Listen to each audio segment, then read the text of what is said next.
5 seconds.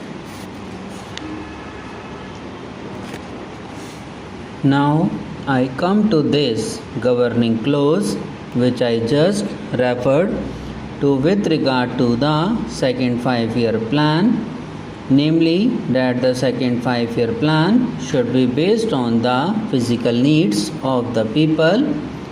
You will remember that yesterday the presidents also emphasized the necessity for basic planning on the people's physical needs.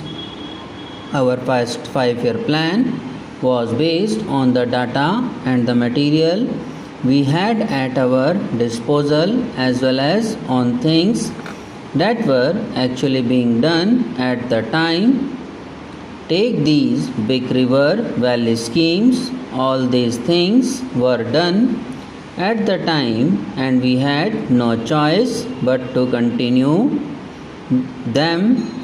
We had to accept what had been done. Of course, we added one or two new schemes and rearranged the priorities. That is to say, our plan was largely based on the finances available and consisted in taking up those schemes which were most useful. But it was limited planning, not planning in the real sense of the word.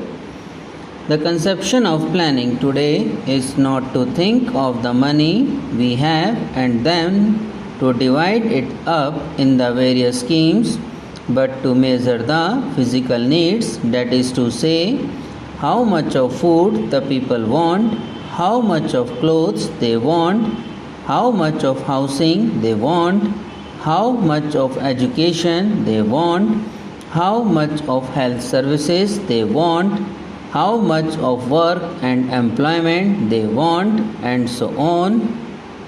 We calculate all these and then decide what everyone in India should have of these things. Once we do that, we can set about increasing production and fulfilling these needs. It is not a simple matter because in calculating the needs of the people, we have to calculate on the basis not only of an increasing population but of increasing needs. I shall give you an instance. Let us take sugar. Our people now consume much more sugar than they used to, with the result that our calculations about sugar production went wrong. Now, why do they eat more sugar? Evidently, because they are better off. If a man getting 100 rupees finds his income increase to 150, he will eat more sugar, buy more clothes, and so on.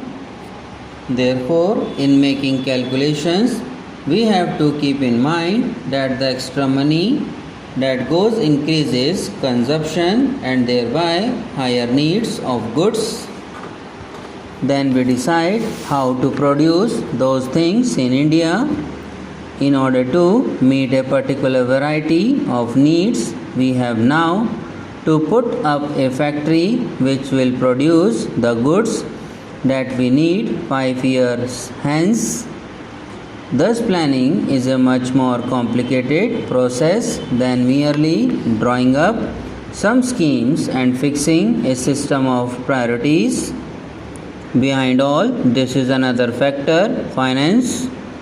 Finance is important but not so important as people think.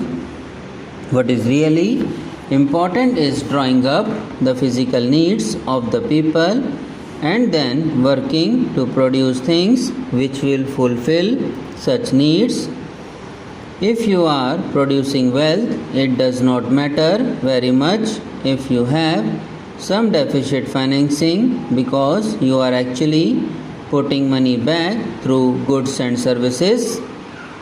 Therefore, it does not matter how you manipulate your currency so long as your production is also keeping pace with it. Of course, there is the fear of inflation. We must avoid it. But there is no such fear at present in India. On the other hand, there is deflation. Nevertheless, we have to guard against inflation. We have to produce the equivalent of the money pumped in. Sometimes there is a gap between investment and production when inflation sets in. For example, let us say we put in 100 crores of rupees in a river valley scheme which takes 7 or 8 years to build. During the years it is being built, we get nothing out of it but expenditure. This can be balanced in cottage industries in which the gap in time is not large. The additional money that you have put in is not locked up for long. Therefore, in planning, we have to balance heavy industry, light industry, village industry, and cottage industry. We want heavy industry because without it we can never really be an independent country. Light industry too has become essential for us. So has cottage industry. I am putting forward this argument not from the Gandhian ideal but because it is essential in order to balance heavy industry and to prevent the big gap between the pumping in of money and production. But production is not all. A man works and produces something because he expects others to consume what he produces. If there is no consumption, he stops production. Therefore, whether it is a factory or a cottage unit, consumption of what is produced should be taken care of. Mass production inevitably involves mass consumption, which in turn involves many other factors, chiefly the purchasing power of the consumer. Therefore, planning must take note of the need to provide more purchasing power to. Then we decide how to produce those things in India in order to meet a particular variety of needs.